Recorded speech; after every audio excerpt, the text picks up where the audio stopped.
Good evening. मैं आलोक BCC के YouTube channel पे आप सभी को स्वागत करता हूं और आज 18 सितंबर के न्यू करेंट अफेयर्स हम लोग देखेंगे जो हमारे परीक्षा की दृष्टि से काफ़ी महत्वपूर्ण हो। तो आज के बहुत सारे प्रश्न ऐसे हैं जो आपके परीक्षा में पूछ सकते हैं। इसके अलावा आपके जो भी पीछे वीडियो गया है उससे भी बहुत सारे प्रश्न आपके परीक्षा से पूछे जाएंगे, इसलिए आप सभी इसके साथ पीछे का भी वीडियो देखते रहें, रिवाइज करते रहें, क्योंकि करेंट आने वाला एक साल जो भी परीक्षा होगा उसमें इससे बहुत सारे प्रश्न रहेंगे, इसलिए आप सभी ये भी देखें और इसके अलावा पीछे का भी रिवाइज करते रहें। इसके अलावा स्टैटिक्स जीके का भी आपको जो भी वीडियो गया है उसको देखें और नोट्स बनाते रहें। जब भी समय मिले स्टैटिक्स जीके देखें, क्योंकि स्टैटिक्स जीके से आपका परीक्षा में बहुत सारे प्रश्न पूछे जाते हैं, तो उसको देखते रहें। इसके अलावा आपको ओलंपिक वीडियो भी गया है, उसको जब भी समय मिले तो उसको रिवाइज करें। इसके अलावा पैरा ओलंपिक से हम कुछ ये एक वीडियो में बताएं, लेकिन एक सेपरेट वीडियो आपको पैरा ओलंपिक से भी हम 1-2 दिन में दे देंगे। तो आप सभी देखते रहें, क्योंकि हम आपके लिए बहुत सारे प्रश्न ला रहे हैं, बहुत सारे वीडियो ला रहे हैं। तो आप भी मेरे जैसा मेहनत करें, आप सभी देखें और नोट्स बनाते रहें। जब भी समय मिले इसको देखें और देखने के साथ आप सभी प्लीज इस वीडियो को शेयर करें, इस क्लास को शेयर करें, और उतना ही जो है वो जब ज़्यादा बच्चे आएंगे तो ज़्यादा मजा आएगा। तो इसलिए आप सभी से जितना हो आप सभी इस वीडियो को शेयर करें। और आइए आज के महत्वपूर्ण बिंदु को देखते हैं, क्या क्या हमारे परीक्षा की दृष्टि से महत्वपूर्ण है। तो कह रहा है पहला कि कैप्टन अमरिंदर सिंह, काफी जो है भारत में अभी जैसे एक कोरोना वायरस चल रहा था उसी तरह से एक वायरस चल रहा है, जिसमें देख रहे हैं कि मुख्यमंत्री इस्तीफा दे रहे हैं। पहले तो देखने के लिए मिला कि केंद्रीय कैबिनेट में बहुत सारे मंत्रियों ने इस्तीफा दिया, उसके बाद नए मंत्रियों का नियुक्ति किया गया। उसी तरह से अभी देखा जा रहा है कि बहुत सारे मुख्यमंत्री राज्यों से अपने इस्तीफा दे रहे हैं और नए नए मुख्यमंत्री बन रहे हैं। तो हम लोगों के लिए है कि हम लोगों का करंट बढ़ रहा है। पहले जो है वो सभी मंत्री एक्सचेंज हुए केंद्रीय कैबिनेट में, देखा जाए तो अब जो है वो मुख्यमंत्री बदल रहे हैं। सबसे पहले हम लोग देखें कि उत्तराखंड के मुख्यमंत्री पुष्कर सिंह धामी बने, फिर कर्नाटक के मुख्यमंत्री येदुरप्पा गए तो बासवराज मुंबई आए। उसके बाद फिर देखें कि गुजरात में विजय रूपाली गए तो अभी आपका भूपेंद्र भाई पटेल आए। अब चौथा देखने के लिए मिल रहा है कि अमरिंदर सिंह, कैप्टन अमरिंदर सिंह पंजाब के मुख्यमंत्री थे, जिन्होंने अभी अभी अपना इस्तीफा दे दिया। तो इस तरह से आप देखें कि जो है लगातार मुख्यमंत्रियों का इस्तीफा का दौर चल रहा है।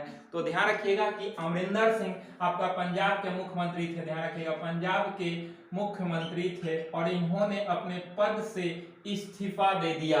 इसके अलावा भी हम हाल ही में देखे थे कि पंजाब के राज्यपाल बनवारी लाल पुरोहित को बनाया गया था, तो बनवारी लाल पुरोहित को अपना इस्तीफा पत्र पंजाब के मुख्यमंत्री अमरिंदर सिंह ने सौंपा, क्योंकि राज्यपाल ही मुख्यमंत्री की नियुक्ति करते हैं और मुख्यमंत्री को बर्खास्त भी राज्यपाल कर सकते हैं, और मुख्यमंत्री अपना त्याग पत्र यानी कि इस्तीफा मुख्यमंत्री को ही सौंपते हैं, राज्यपाल को ही सौंपते हैं। तो इस तरह से पंजाब के मुख्यमंत्री अमरिंदर सिंह ने अपना त्याग पत्र यानी कि इस्तीफा किसको सौंपा, तो वहां के राज्यपाल बनवारी लाल पुरोहित, हाल ही में जो तमिलनाडु में थे उनको बदलकर पंजाब का राज्यपाल बनाया गया, पंजाब भेज दिया गया था, और तमिलनाडु में आपके ये नागालैंड के राज्यपाल RN रवि को भेजा गया।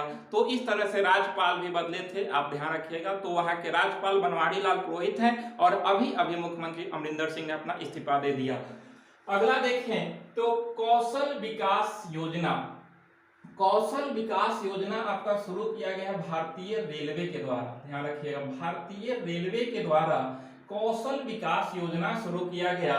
और ये कह रहे हैं कि इसका उद्देश्य क्या है, तो इसका उद्देश्य गुणात्मक सुधार लाने के लिए युवाओं को ट्रेडों में प्रशिक्षण कौशल प्रदान करना, यानी कि गुणात्मक क्वालिटी सुधार करना है। तो क्वालिटी सुधार करने के लिए युवाओं को जो भी ट्रेड है तो वो ट्रेड में प्रशिक्षण कौशल प्रदान करना है, यानी कि उस ट्रेड में इनको कौशल प्रदान करना है।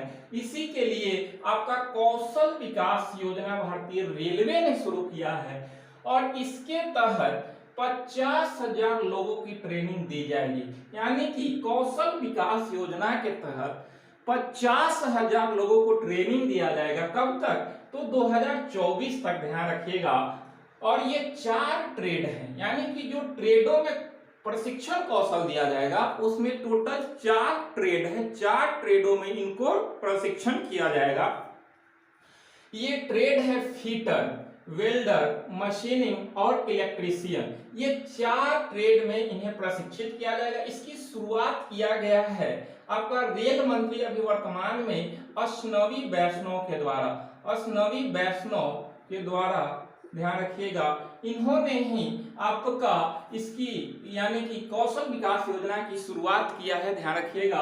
और इसका महत्वपूर्ण है कि ये आत्मनिर्भर भारत का पहल है।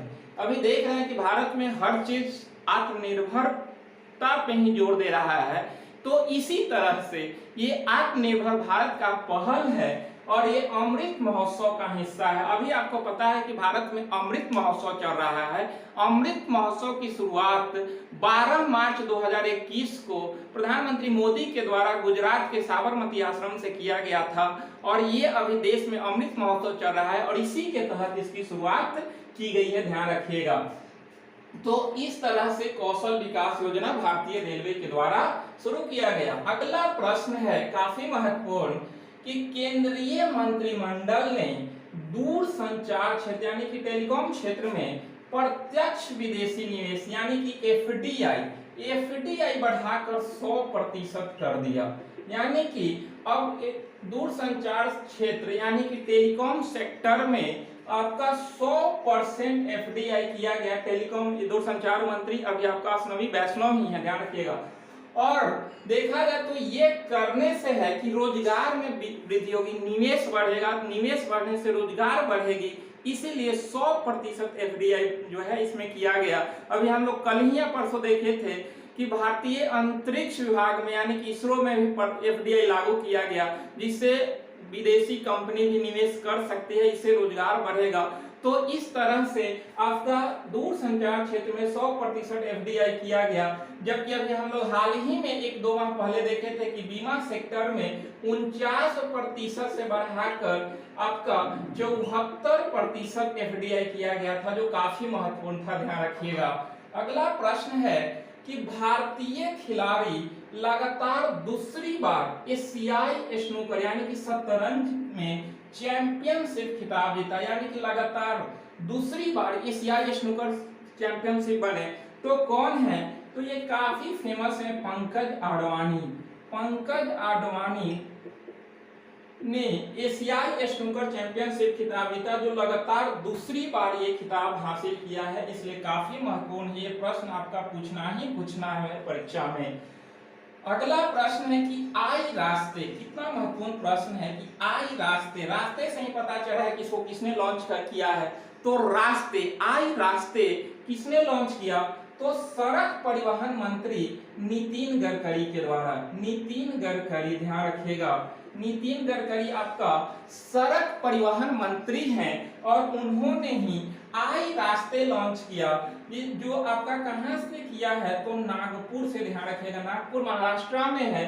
तो नागपुर से आई रास्ते की शुरुआत सड़क परिवहन मंत्री नितिन गडकरी के द्वारा किया गया और ये सड़क सुरक्षा प्रोजेक्ट के तहत किया जा रहा है। यानी कि सड़क सुरक्षा प्रोजेक्ट के तहत इसकी शुरुआत की जा रही है, ध्यान रखिएगा। और यानी कि इसमें सड़क सुरक्षा ध्यान रखना है। उद्देश्य क्या है? इसका मुख्य उद्देश्य है कि सड़क दुर्घटना कम करना, यानी कि सड़क दुर्घटना को जीरो करना, एकदम कम करना इसका मुख्य उद्देश्य है। तो जीरो रोड एक्सीडेंट इसका मुख्य उद्देश्य है, ध्यान रखिएगा।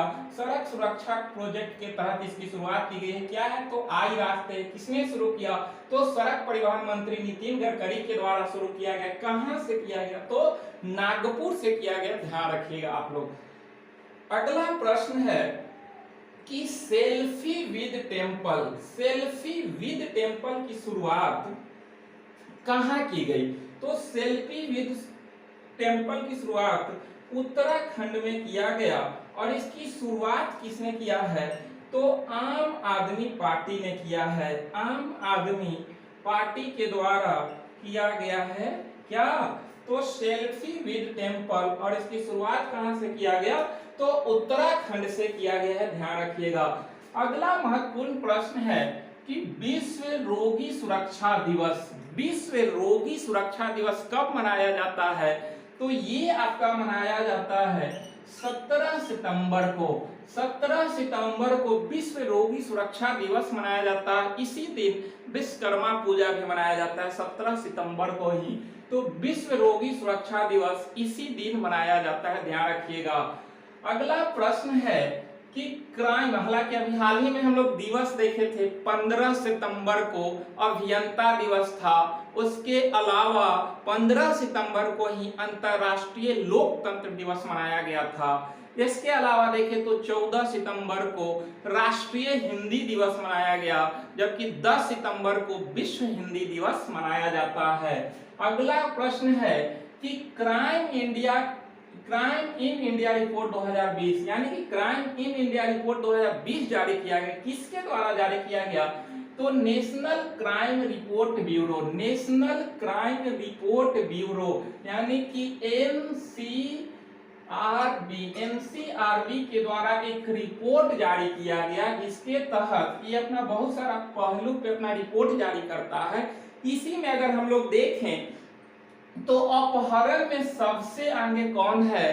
तो अपहरण में आपका उत्तर प्रदेश सबसे आगे है। हत्या के मामले में देखा जाए तो उत्तर प्रदेश ही है। दुष्कर्म में देखा जाए तो राजस्थान है। और सांप्रदायिक हिंसा देखा जाए तो पूर्वोत्तर दिल्ली है आपका सांप्रदायिक हिंसा में, और इसी में दूसरा स्थान पे अपना बिहार भी है। तो ध्यान रखिएगा ये रिपोर्ट किसने जारी किया? तो नेशनल क्राइम रिपोर्ट ब्यूरो, और इसमें अलग अलग पहलू के आधार पर अपना रिपोर्ट जारी करता है, जिसके तहत अपहरण में सबसे आगे उत्तर प्रदेश है, हत्या में भी उत्तर प्रदेश है, दुष्कर्म में भी राजस्थान है आपका, और सांप्रदायिक हिंसा में पूर्वोत्तर दिल्ली, और दूसरा स्थान पर सांप्रदायिक हिंसा में देखा जाए तो अपना बिहार भी है। ठीक है, तो इस तरह से इसको देखेंगे आप लोग। लेकिन सिर्फ देखिए ही नहीं, इस क्लास को शेयर भी आप लोग करें, जितना हो सके आप सभी इस क्लास को शेयर करें। शेयर नहीं रुकना चाहिए, क्लास को जो है जितना हो शेयर आप लोग करें, एकदम इसको ऊंचाई पे पहुंचा देना है इस क्लास को। अगला प्रश्न है एनसीसी, काफी महत्वपूर्ण प्रश्न है। नेशनल कैडेट कोर एनसीसी की व्यापक समीक्षा संबंधी उच्च स्तरीय समिति की अध्यक्ष बैजयंत पांडा को बनाया गया है। ध्यान रखिएगा, एनसीसी के व्यापक समीक्षा संबंधी उच्च स्तरीय समिति के अध्यक्ष किसे बनाया गया? तो बैजयंत पांडा को बनाया गया। और इसमें सबसे महत्वपूर्ण है कि टोटल 15 मेंबर है, और इसी 15 मेंबर के अंदर आपका एमएस धोनी भी है। एमएस धोनी भी इसके मेंबर हैं। एनसीसी के जो ये व्यापक समीक्षा समिति का उच्च स्तरीय समिति के गठन हुआ है, इसके अध्यक्ष बैजयंत पांडा है, जबकि टोटल मेंबर 15 है, और इसमें एक मेंबर एमएस धोनी भी है। एनसीसी की स्थापना कब हुआ था? तो 1948 में एनसीसी की स्थापना हुआ था। इसका मुख्यालय कहाँ है? तो दिल्ली में इसका मुख्यालय है एनसीसी का, ध्यान रखिएगा। तो करेंट ही नहीं है सिर्फ, ये आपका जीएस भी है, इसीलिए हम बार बार कहते हैं कि आप सिर्फ करंट के व्यू से इसको नहीं समझे, ये आपका कॉन्सेप्ट क्लियर करेगा। समझिए कि एनसीसी से आपका करंट पूछा बैजयंत पांडा, लेकिन एनसीसी से 2 क्वेश्चन आपको मिला और सीखने के लिए, जो ये सिर्फ करंट ही नहीं है, आपको जो है वो करंट के अलावा जीएस का टॉपिक भी है। इसलिए आप देखें, करंट के व्यू से ये वीडियो को नहीं समझे कि सिर्फ करंट ही, आपका जीएस का कॉन्सेप्ट भी क्लियर करेगा। इसलिए आप इसको देखें, ना कि परीक्षा है तभी हम देखें कि करंट है परीक्षा पूछेगा। आपका करंट के अलावा इसमें बहुत सारे प्रश्न है जो बहुत सारे परीक्षा में पूछे जाएंगे। आज से 5 साल बाद भी इस वीडियो से प्रश्न आएंगे, इसलिए आप इसको देखें। अगला प्रश्न है कि KUS एक त्रिपक्षीय सुरक्षा साझेदारी है, और इसमें जो है 3 देश त्रिपक्षीय है, तो 3 देश है। तो ये है, तो ये आपका इसमें ऑस्ट्रेलिया है सबसे पहले। दूसरा देखें तो यूके है, उसके बाद यूके है यानी कि यूनाइटेड किंगडम, और यूएस है यानी कि आपका यूएसए यानी कि संयुक्त राज्य अमेरिका, यानी कि त्रिपक्षीय संघर्ष है। इसमें ए यूके यूएस से पता चला, ए से ऑस्ट्रेलिया है, यूके से यूनाइटेड किंगडम इंग्लैंड, यूएस यानी कि अमेरिका, तो 3 देशों की साझेदारी, इसमें भारत नहीं है, ध्यान रखिएगा आप लोग। और ये इंडो पैसिफिक क्षेत्र में इसका आयोजन हो रहा है, तो ध्यान रखिएगा त्रिपक्षीय संघर्ष है, इंडो पैसिफिक में इसका आयोजन हो रहा है। इसमें भारत शामिल नहीं, ऑस्ट्रेलिया, यूके और यूएसए है, ध्यान रखिएगा आप लोग। अगला प्रश्न है कि पर्यटकों के साथ दुर्व्यवहार को संज्ञेय अपराध की श्रेणी में रखने का एक संशोधन विधेयक पारित किया है, यानी कि जो भी पर्यटक आएंगे उसके साथ आप दुर्व्यवहार करते हैं तो उसे एक संज्ञेय अपराध माना जाएगा, और इसमें अगर ऐसा आप गलती करते हैं तो बिना वारंट के पुलिस आपको गिरफ्तार कर सकती है। पहली बार तो आपको जमानत मिल जाएगी, लेकिन दूसरी बार नहीं दिया जाएगा। तो इस तरह से ऐसा करने वाला राज्य आपका कौन बना, तो राजस्थान बना है, ध्यान रखिएगा। राजस्थान के द्वारा एक 2010 का अधिनियम था, विधेयक था, उसी को संशोधन करके 2021 में लाया, और इसी के तहत एक धारा 27 ए बनाया, जिसके तहत बिना वारंट के गिरफ्तारी पुलिस कर सकती है। तो इसे यानी कि पर्यटकों के साथ दुर्व्यवहार करना एक संज्ञेय अपराध किसने घोषित किया, तो राजस्थान सरकार के द्वारा घोषित किया गया है, ध्यान रखिएगा।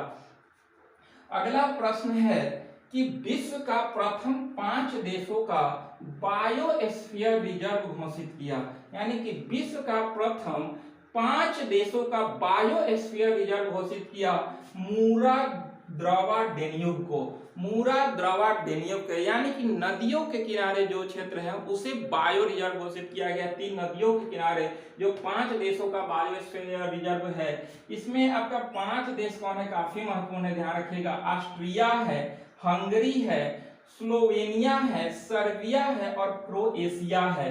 ऑस्ट्रिया है, हंगरी है, स्लोवेनिया है, सर्बिया है और क्रोएशिया है। तो इस तरह से 5 देशों के बायोस्फीयर रिजर्व घोषित किया गया है, और इसमें कौन किया, तो मूरा द्रवा डेन्यूब की, यानी कि तीनों नदियां के किनारे जो है उस क्षेत्र को ध्यान रखिएगा आप लोग। अगला प्रश्न है कि केंद्रीय मंत्रिमंडल ने आपदा जोखिम न्यूनीकरण और प्रबंधन के क्षेत्र में, यानी कि आपदा को कम करने और उसको जो है वो सुरक्षा प्रबंधन के लेकर एक समझौता हुआ, और ये समझौता भारत किसके साथ किया है, तो इटली के साथ किया है, ध्यान रखिएगा। इटली के साथ भारतीय कैबिनेट के द्वारा ये समझौता किया गया है, तो ध्यान रखेंगे। तो आज की ये महत्वपूर्ण आपका 13 प्रश्न था, तो सिर्फ ये 13 नहीं है, 13 के अलावा भी आपको बहुत सारे ऐसे प्रश्न मिले जो आपके आने वाले परीक्षा के लिए काफी महत्वपूर्ण होगा।